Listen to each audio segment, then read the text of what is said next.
Hello, welcome back to another Beatdown Bandits podcast. So I'm solo again. Like we have not been able to just kind of match up the last couple weeks. So I apologize that it's another solo podcast. But I was on vacation for about a week and a half, or excuse me, just a week. But when I came back, I didn't play for a little bit, so ended up kind of being a week and a half. We just haven't really been able to match up and kind of find some time to get together and actually record something. So we'll get back as soon as we can. Otherwise, we're just gonna have to deal with some solo stuff um, from me for a little while.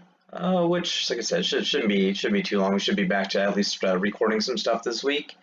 But I want to kind of jump into season 6 of Apex Legends and kind of discuss that a little bit and talk a little bit about Rampart and what all's going there. As you can kind of see right here on the screen, is so I've been able to bust out a handful of games with her, and just on the first couple hours, and stayed up, and when the update dropped, got it recorded, and had some decent games with her. So my first impression, while I'm kind of bummed that there is no new map, the map changes seem to be pretty dramatic. There's multiple different locations that have pretty much changed pretty dramatically here. So we're going to kind of discuss those a little bit, discuss the Vault a little bit, which seemed okay to me, but we'll get into that more, and then obviously Rampart, which is the biggest change.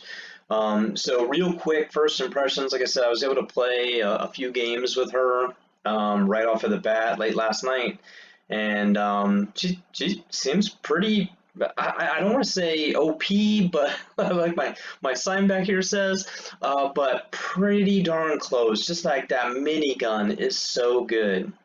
Her abilities, which we'll go into, honestly, I feel are like pretty balanced. I talked with a few other people, and we're kind of like, man, I don't really like her because of her shields, but I want to talk a little bit about that.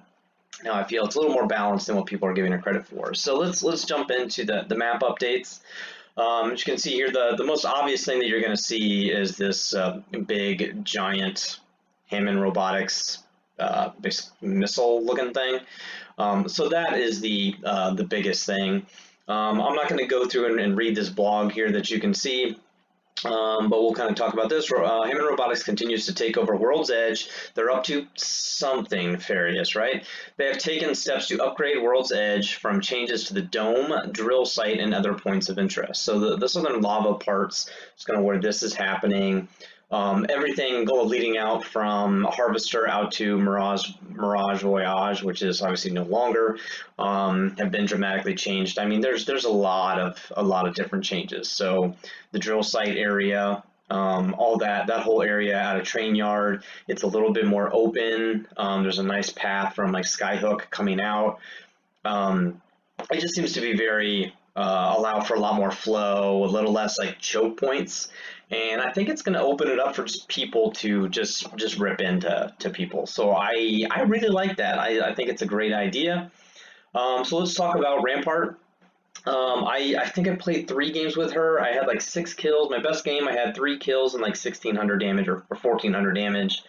That was like a second place finish. Unfortunately, I had random teammates that pushed like right at the end. We were top 2 teams, and I had barricaded a top part of this building at the end with a minigun, and they pushed and got downed, and I had to fight 3-on-1. So just didn't plan out, but I did get a win with her in my second game.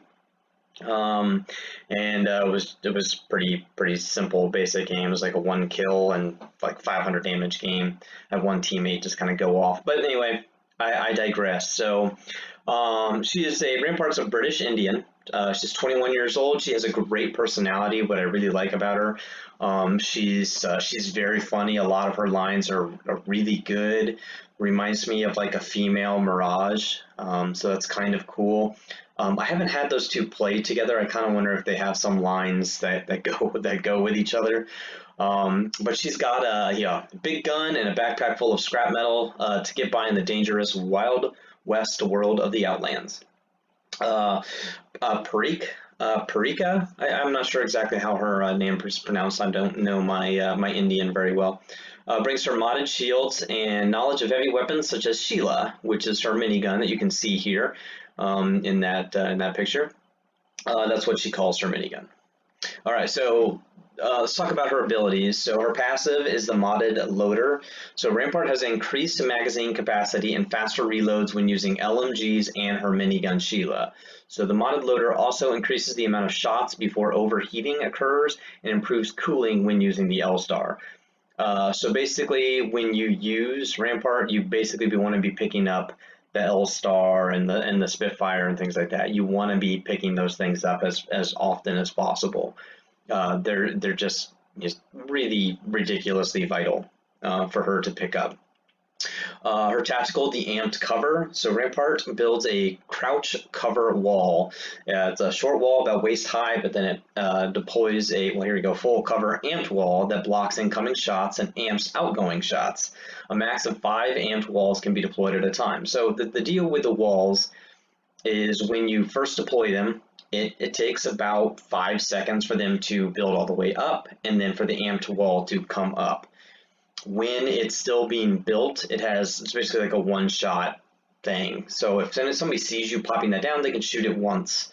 But once it's up, it's going to take a lot more damage. It seems to take like 4 or 5 sniper shots. So somebody's going to be wasting some damage or like basically using a mag and a half to break it down with anything else. So it's pretty impressive. I think once it's up. The amped wall seems to maybe increase by about 15% damage or so. I'm not exactly positive on that, but there's definitely, I used it in the firing range. It was just testing headshots and stuff with everything. So it worked pretty well. Once it's down, I felt like the people that didn't seem to like her were complaining about the shields, the little cover walls, the amped covers that she brings down. Probably because they were just setting them up while they're in like basically being shot at. I think the biggest thing is you almost have to predict or have those choke points or, hey, they're going to have to come through here. Let's set up now and get those set up ready. Something else that happened for me is I was coming through the tunnel into Train Yard, kind of coming from Harvester, and I knew people were above in the birdhouses. So I had came up this little stairs to the left, coming up through that tunnel, and there's kind of like that wall that you're kind of protected behind. I ended up dropping shields down both sides. They didn't know which one. Dropped a minigun on one side, or dropped my minigun Sheila on the other side. And it worked very well. They ended up shooting at the wrong ones. You could bounce back and forth. They didn't know where to shoot. But so I almost used it as a distraction. So they're shooting at one, trying to knock it down. Meanwhile, I run over and I jump on Sheila and rip them a new one. So it worked really well. I think you just can't barricade yourself in and use it like that. I don't think that's the ideal scenario unless you have a lot of time. And then finally, her ultimate is the minigun Sheila. Rampart places a mounted machine gun that anyone can use with high ammo capacity and a long reload time. Max of 3 miniguns can be deployed at a time.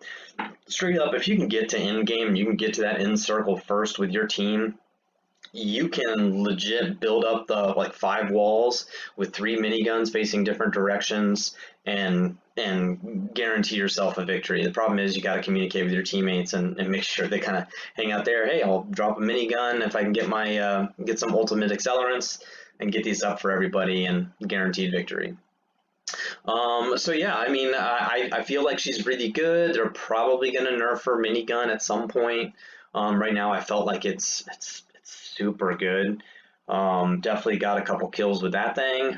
It's also really fun to use. I think she's got like 170 ammo in it, 173, something like that, and then her teammates have 150 when they use it. But I recommend her if you love LMGs or want to get better at LMGs and you want to have the advantage of being able to use them. I think having her pick up an L-Star, you're golden. All right, so the new weapon, the Volt SMG, I don't know. I mean, it seems really good. I feel like the mag sizes aren't amazing in it. I feel like those might need a bump, but it's very comparable to like an R99, just using the energy ammo. There's definitely a boost in the energy ammo with the devotions and the Volt out there that everybody wants to use since the R99 is now in the care package. So the energy ammo, while there is an increase, I still feel like it's hard to find. So I feel like they're going to have to do some adjustments there. There's definitely more, like I said, but they're going to need more out there for sure. So the crafting systems. So this has been handy. So they have two different little things. There's this one, and I don't know if they have a picture, but there's another little mini tower out there where you can pick up modded parts or whatever, take them to these little crafting bins, or they call them replicators, and replicate something. And they're on rotations, like weekly rotations of what's in there, which you can see ahead of time, or probably just Google search what's on rotation in the replicator, and you'll be fine to see what's in there. So you can get guns in there, you can get ammo, you can get heals, you can get all sorts of stuff, but it's on a weekly rotation. Works pretty well. I find if you're like desperate for ammo or whatever, I feel like just opening some loot bins and stuff, I get enough crafting ammo or crafting parts to be able to craft a couple things that I want. But I'm gonna have to play with this a little bit more and get a little bit more used to it and get it figured out a little bit better. So you'll find 8 different pieces of loot that you can craft if you have enough materials, which again, I feel like as long as you're not dropping in on it, you'll be able to get enough crafting materials if you can last a little bit. Some of these loot rotates on a weekly or daily basis. There you go. It's also daily, but you'll always be able to see what's currently craftable in the game mode selector or the map screen. There you go. Read more about the crafting system here, and you can always go if you just go to EA and look up the season 6 battle notes or patch notes. You'll be good. Okay, so this is interesting with the armor meta. So with Season 6, we're introducing some big changes in the way armor works in the game. So first of all armor in the game is Evo. So you drop in, everything you find, all the armor is always the Evo armor, which I like.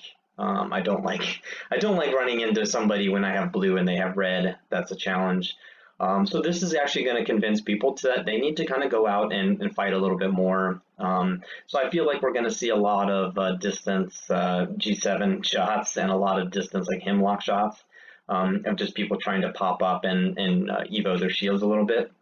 So you find a white, blue, purple armor on the ground. It's preloaded Evo armor. It can be picked up like normal and continue to be evolved. Red armor is not on the ground, but the gold is. So there, gold is not part of the Evo armor track.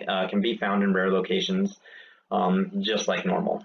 So the other interesting change is the player spawn with level 0 Evo armor. If you get in gunfights right away, you do have enough damage, you will automatically level up into a white armor, and you can continue to take that all the way to red. So you actually don't even have to pick up an armor, so it's kind of cool.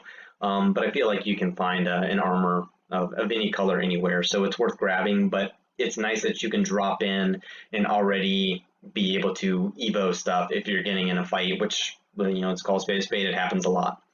So we think this is really going to help with loot availability in the early game, I agree, without requiring players to drop hot when they don't want to. So you can get yourself to a red armor anytime you want.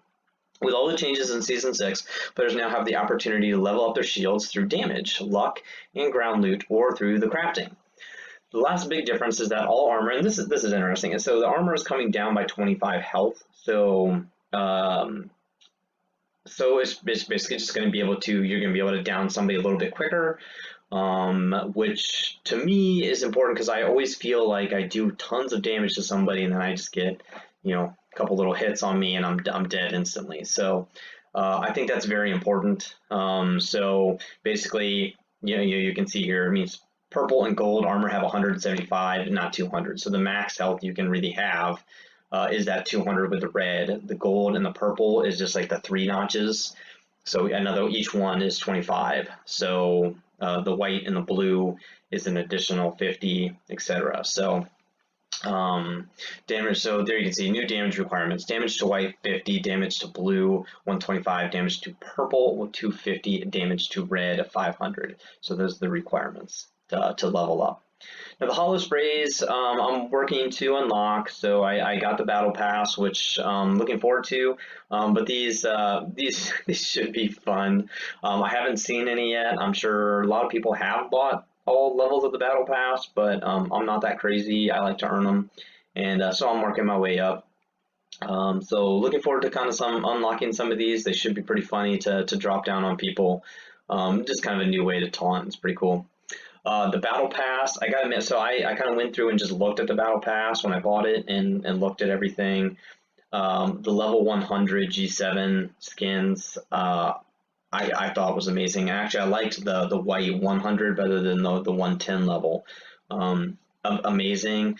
I liked the new the dropping or the diving emotes. I thought those were great. So there's some really amazing stuff in the battle pass. I mean, I always just recommend people either buy it later on if you feel like, oh, you're gonna earn it all the way. I mean, I don't feel like I ever have a problem maxing out my battle pass. Now I definitely fell behind in season 5, but I did max it out. Probably 2 weeks left in the season. But also I took some breaks and didn't play super often. I mean, I only play once or twice a week anyway. So so there you go. I don't feel like it's super hard to max out to 110. The quests. So last season's quest, was kind of a story style with text that you have to read. It was interesting. I never finished it. I got about halfway through and I just kind of stopped. But I watched other people play it. I mean, it was okay. I didn't like necessarily like the whole storyline of having to read everything. Not that I don't mind reading or whatever, but this seems a little bit cooler. How it's yeah, like illustrated comics, like that to me is gonna be a little bit cooler. So I got my first treasure pack or whatever. So kind of looking forward to kind of going through that and doing that whole quest. So that should be fun. So again, just like last season, just make sure you're trying to get those treasure packs, and then yeah, new gun charms. Yeah, love that. All right, so legends. This patch. Okay, so man, there's some dramatic changes to some of the legends. So 3 legends in the recon class. One dominates in terms of in-game performance, and it's obviously Pathfinder.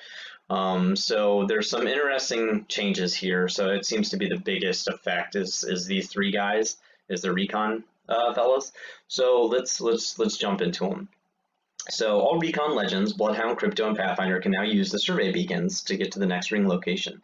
Crypto can also use his drone to instantly get this information. So Crypto can fly up to it, and as soon as you hit whatever your button is for activating those, hit that button and it's instant. But there's one thing about with Crypto I feel is amazing. So I'm definitely gonna have to give him some more shots this season. So Pathfinder.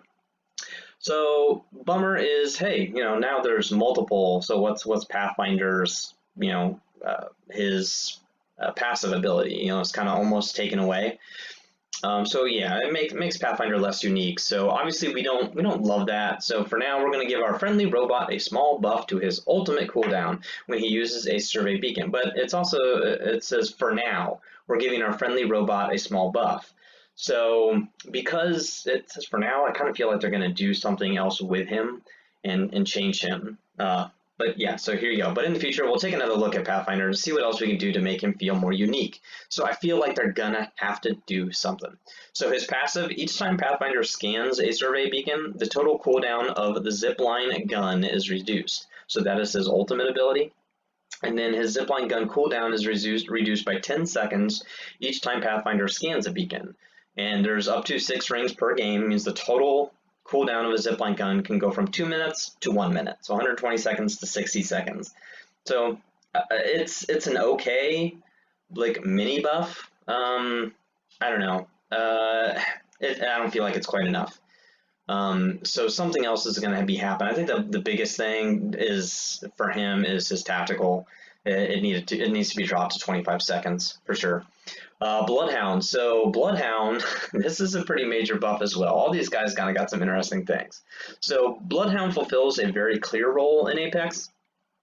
Information gatherer and tracker. Currently, their performance leaves a lot to be desired. In this patch, we wanted to double down on their ultimate, being their big moment of becoming a godlike tracker.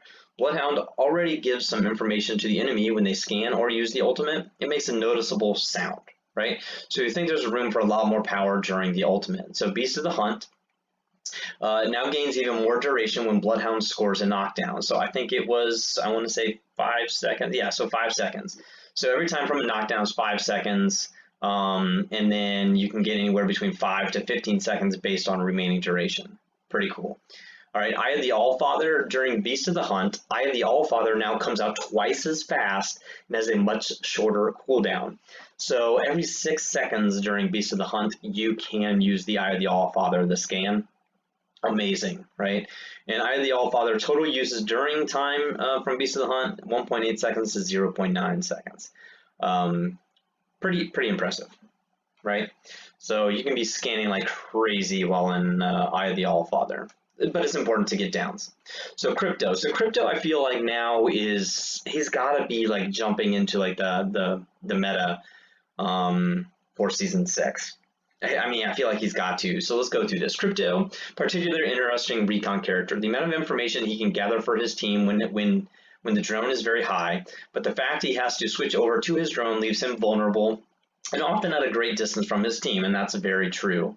Even if you jump in it for a couple seconds, falling behind a couple seconds from your team is dramatic, right? So because he has no abilities without his drone, we figured there's room for even more power when he's done in his drone. So in the drone, Crypto can now activate, respawn, and survey beacons from his drone, which we knew about the survey beacons from above with Pathfinder. So doing so is instant instead of requiring a prolonged use. So you know how you go to a respawn beacon with anybody and it takes a few seconds? You're sitting there holding down whatever that button is for you to activate, and it's 3-4 seconds, whatever that happens to be. Crypto, it's instant now in his drone. So you can pick up the banners with his drone, fly the drone to a respawn beacon anywhere and respawn. That's amazing. That's a major buff for Crypto. And made the surveillance drone slightly more consistent to hit, but doubled its hit points. So it's a little bit, this is like 60 hit points now, I think. Yeah, 30 hit points to 60 hit points. And its hitbox is a little bigger. So it's almost like the glow around the drone. You can hit that, which is nice, but it's kind of fun to be able to, one, fly that around and people can't hit it. So that will probably change it. So because Crypto was basically just a bunch of these buffs, the little mini nerf is that the EMP will now slow teammates again caught in the blast, even if they have no shields. So it's just going to slow them down. This means that players will use, even the players that have Revenant's Death Totem will also be slowed. So I think that's a good thing for Crypto. The drone pushes, and people get those mastered, are very aggressive and easy to use. So I love where Crypto's at. I love it. So let's talk about some of the other legends and little couple things here. So with Revenant, we're happy to see that dropping the range restriction on the Death Totem brought a lot more Revenants into play, because Revenant was garbage prior. So let's call a spade. When he first came out, he wasn't very good. So we're watching a particularly frustrating combo play out in professional level involving a squad of Revenant, Wraith, and Crypto. We're using the 3 ultimates together resulted in 2 back-to-back runs at the enemy team that they could do very little about. So we're attacking part of that in the Crypto EMP change, but here's the other part aimed at making this play less overwhelming. So the Death Totem, for 2 seconds after being recalled to the Death Totem, players cannot use Wraith's Dimensional Rift. So they're basically like stuck when they come back.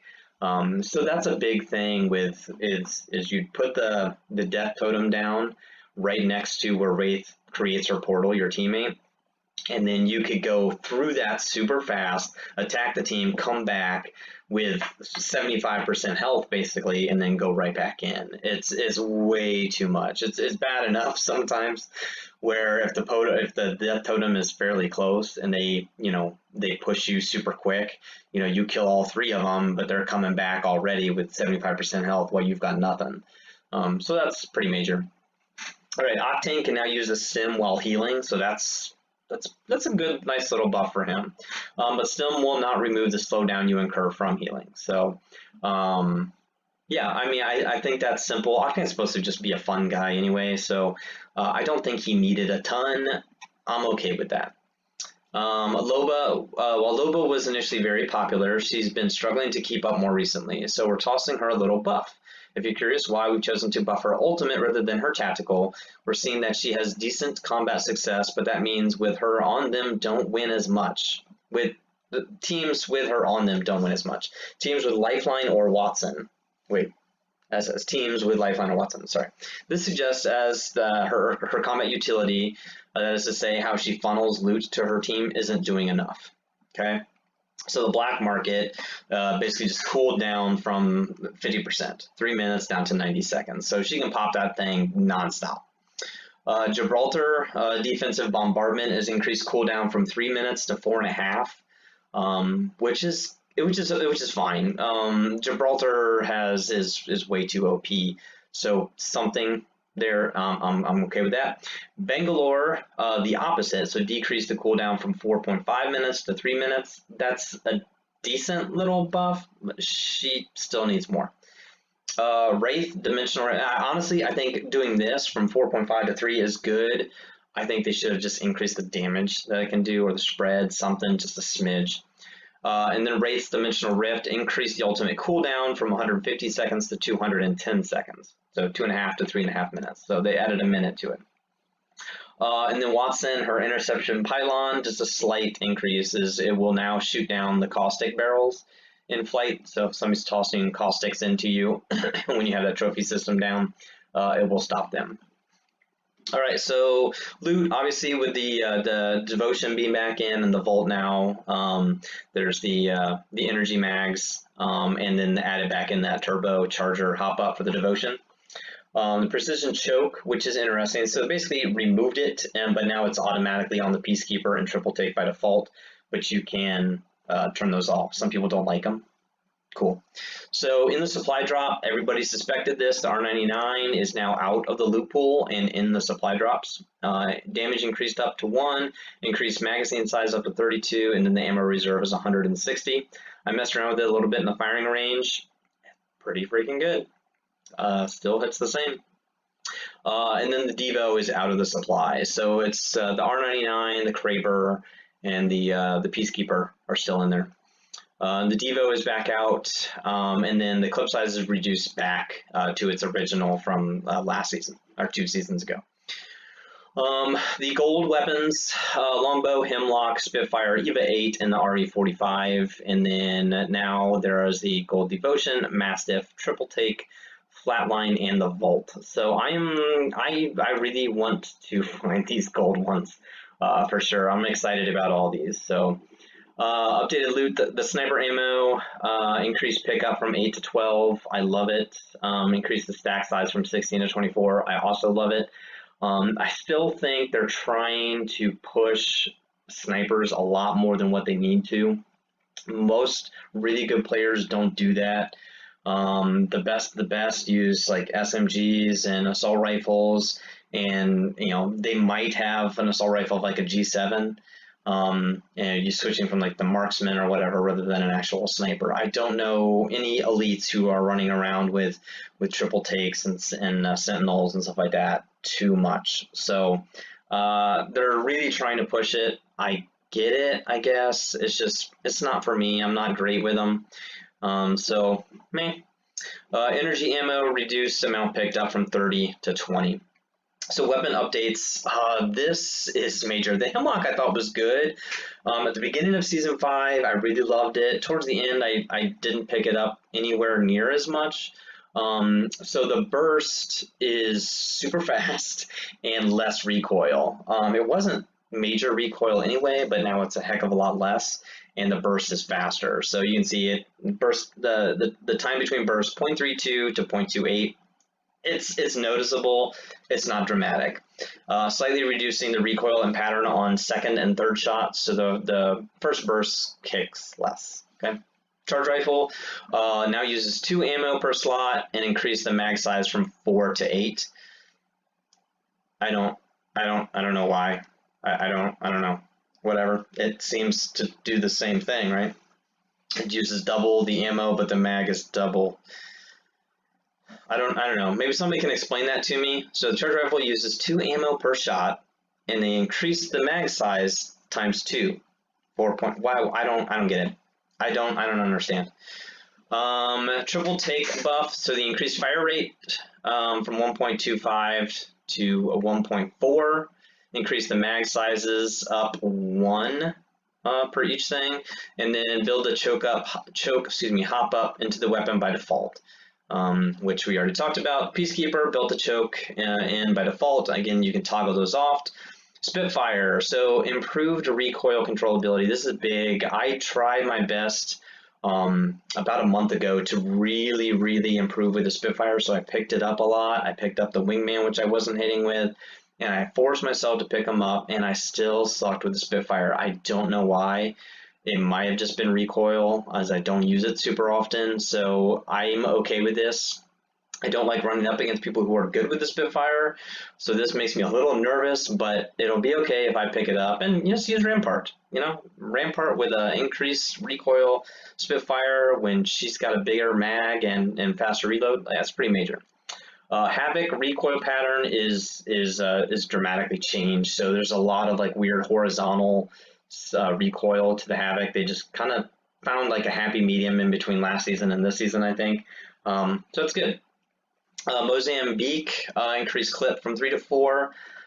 I'm fine with this. I kind of wish they would have brought the Mozam as like a gold weapon this year, even like a care package, and do the 9. I don't know if anybody played on April Fools this past year, but on April Fools for one day the Mozam was 9 shots. It was amazing. A gold Mozam with 9 shots. Fantastic gun.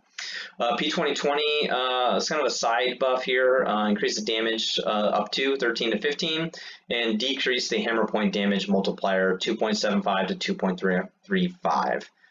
And then increase the mag size up a couple. So starting with 10, it goes up to 12, and then the level 3 mag is still at 18, but the level 2 and level 1 mags are just small increases by 1.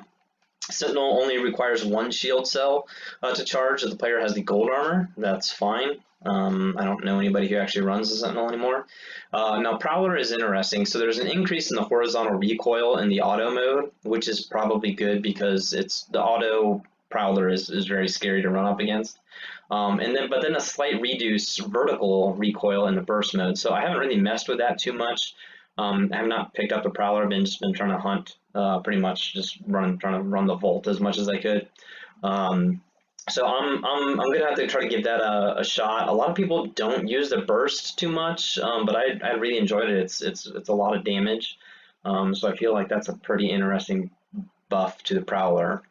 Some quality of life stuff, the supply drop weapons that you'll see, so the R99s and the Peacekeepers and the Cravers show up red instead of gold. It's just less confusion between like gold guns and the actual like legendary guns. World Edge improvements, so like rotational type improvements around the tree, the dome, and Skyhook to get people more towards the center, like leading them out faster. It's good, so I'm okay with that. Alterations were made to the ring to prevent late zones from centering on unplayable terrain and reduce the predictability of the zone's pull. So I'm okay with that. So prevents late zones from centering on unplayable terrain. That's very important. I don't know how many times it just gets to be a nightmare where it's on top of like a hill that you just can't get to. So decreases in that are good. And then a bunch of bug fixes. I mean, you're more than welcome to. I'll put the link to this in the description to this video, or if you're listening on Spotify or iTunes, or I guess it's Apple Podcast now. If you're just listening, just Google the Apex Legends Season 6 patch notes. They're right on EA.com, and you can find them. But I think the most important kind of bug fixes is for Pathfinder. So hopefully you're watching. But hi, friend. That's great. So yeah, I mean, I feel like it's a great season. I mean, I love these patch notes at least. So I am perfectly fine with what I see here. Again, I'm looking forward to the battle pass and trying to max that sucker out. I'm okay with the 99. I mean, if you're so set on the 99, then maybe you just need to branch out and use different weapons, man. I don't know. There's a lot of people who are very stuck on Peacekeepers. There's like 99 Peacekeepers, so I'm fine with that. Now they're just kind of doing 99 Mastiff, but Peacekeeper damage was so devastating back in the early seasons. So I don't know. So we'll see what the new gun meta is. I'm guessing Prowler is going to be a thing, and the Volt, like I said, I'm not super impressed with yet. I feel like the mag sizes aren't where they need to be with that. But I got to give it more of a shot. So again, welcome to Season 6 of Apex Legends, and let me know what you think of Rampart. Just comment below if you've played yet. What your initial thoughts are these first few days. I'm recording this on day 1. I had played last night, so I have not yet played again.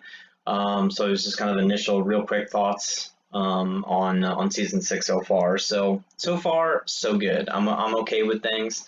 I was definitely a little bit more down with some of the news coming out, and the trailers seemed okay. So if you haven't seen my trailer video, I'll be sure to link that as well. So you can be sure to check out my reaction to the Season 6 trailer.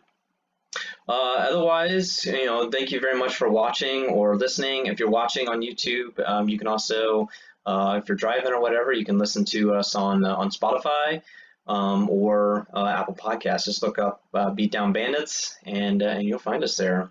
All right, and vice versa. If you're listening to us and you want to watch, check us out. We normally just record things on Zoom or whatever, and record ourselves that way. And it's usually a little bit more entertaining if you're watching on YouTube, I'll admit, because you get to see our crazy faces. But again, hopefully for our next videos, we'll be back to at least more than just me, because I'm sure you guys are sick of just listening to me talk.